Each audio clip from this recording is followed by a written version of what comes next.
যুদ্ধের ১২তম দিনেও ইরানে হামলা অব্যাহত রেখেছে যুক্তরাষ্ট্র ইসরায়েল। তেহরানের বড় বিস্ফোরণের শব্দ শোনা গেছে। ইরান বলছে ১১ দিনে ১০,০০০ বেসামরিক স্থাপনায় হামলা হয়েছে। জবাবে তেল আবিব এবং সেন্ট্রাল ইসরায়েলে ক্ষেপণাস্ত্র ছুড়েছে তেহরান। তারা বলছেন ইসরায়েলের সবচেয়ে তীব্র আঘাত শুরু হয়েছে।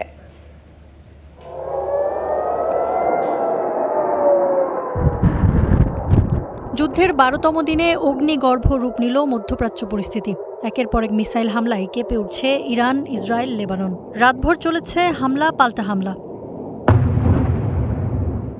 শনিবার ইরানের জ্বালানি স্থাপনায় ইসরায়েলের হামলার পর নতুন মাত্রা নিয়েছে যুদ্ধ।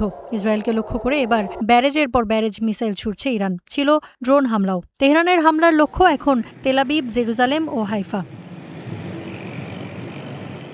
ইরানি মিসাইল ছুটে আসার সতর্কতা সাইরেন এখন ইসরায়েলের এই শহরগুলোর নিত্যসঙ্গী। বাসিন্দাদের মোবাইল ফোনে নিকটবর্তী আশ্রয় কেন্দ্রের ঠিকানা পাঠিয়ে সেখানে আশ্রয় নিতে আহ্বান জানায় সেনাবাহিনী। রয়টার্সের প্রকাশিত ফুটেজে দেখা গেছে আতঙ্কিত হয়ে মাটির নিচের বাংকারে আশ্রয় নিচ্ছেন ইসরায়েলিরা।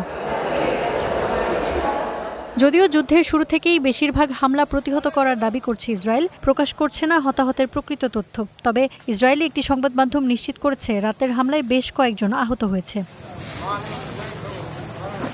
এদিকে ইরানের মিসাইল ভান্ডারে পাল্টা হামলা চালাচ্ছে ইসরায়েল। শনিবার ইরানের একটি আবাসিক এলাকায় হামলা চালিয়ে ৪০ জনকে হত্যার পর রাতেও ইরানের বিভিন্ন বেসামরিক স্থাপনাকে লক্ষ্যবস্তু বানাচ্ছে।